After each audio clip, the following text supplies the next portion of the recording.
Hello friends, F ഗുരു മലയാളത്തിന്റെ പുതിയ ഒരു വീഡിയോയിലേക്ക് എല്ലാവർക്കും സ്വാഗതം. ഫിനാൻഷ്യൽ ഇൻഡിപെൻഡൻസ് ഏർലി റിട്ടയർമെന്റ് അഥവാ ഫയർ ഇന്ത്യയിൽ സാധ്യമാണോ? ഇന്ത്യൻ സാഹചര്യത്തിൽ ഒരു ബാലൻസിംഗ് ആയ സമീപനമായിരിക്കും ഉചിതം. അത് എങ്ങനെയെന്ന് നോക്കാം.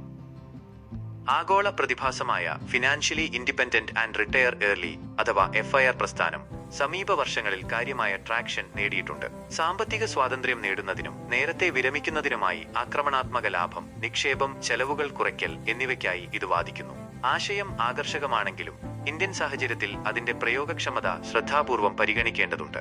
എന്തുകൊണ്ട് സാമ്പത്തിക സ്വാതന്ത്ര്യം പ്രോത്സാഹിപ്പിക്കപ്പെടുന്നു? പല കാരണങ്ങളാൽ സാമ്പത്തിക സ്വാതന്ത്ര്യം അഭികാമ്യമായ ലക്ഷ്യമാണ്.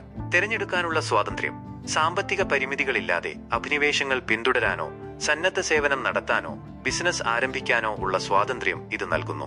സമ്മർദ്ദം കുറയുന്നു. സാമ്പത്തിക ഭദ്രതയ്ക്ക് സമ്മർദ്ദവും ഉത്കണ്ഠയും ഗണ്യമായി കുറയ്ക്കാൻ കഴിയും. മെച്ചപ്പെട്ട ജീവിത നിലവാരം, ഇത് കൂടുതൽ ഒഴിവു സമയങ്ങളും യാത്രകളും അനുഭവങ്ങളും അനുവദിക്കുന്നു.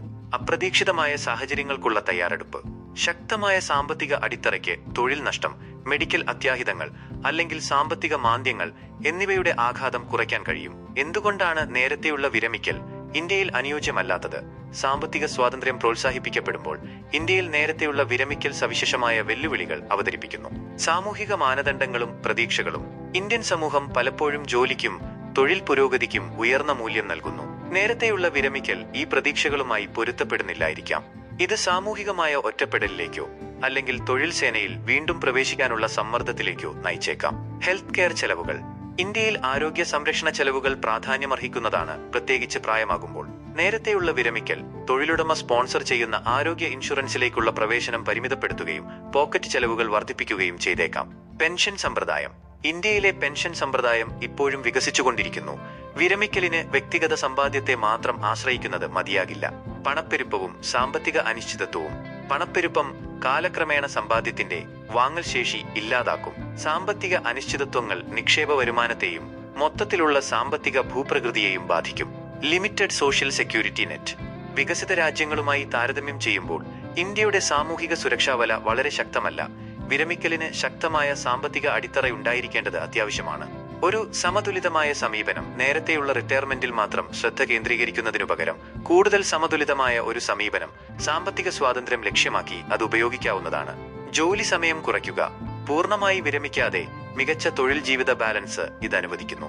ഒരു പാർട്ട് ടൈം അല്ലെങ്കിൽ ഫ്ലെക്സിബിൾ കരിയർ പിന്തുടരുക, ഇത് അധിക വരുമാനവും ലക്ഷ്യബോധവും നൽകും.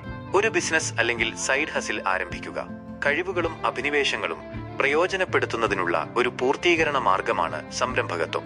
സന്നദ്ധ സേവനം ചെയ്യുക അല്ലെങ്കിൽ കമ്മ്യൂണിറ്റിയിലേക്ക് തിരികെ നൽകുക, ഇതിന് ലക്ഷ്യബോധവും സാമൂഹിക ബന്ധവും നൽകാൻ കഴിയും. ഒരു അയവുള്ള സമീപനം സ്വീകരിക്കുകയും ഇന്ത്യൻ സാഹചര്യത്തിന്റെ സവിശേഷ സാഹചര്യങ്ങൾ പരിഗണിക്കുകയും ചെയ്യുന്നതിലൂടെ സുരക്ഷിതവും സംതൃപ്തവുമായ വിരമിക്കൽ ഉറപ്പാക്കിക്കൊണ്ട് വ്യക്തികൾക്ക് സാമ്പത്തിക സ്വാതന്ത്ര്യത്തിനായി പരിശ്രമിക്കാം.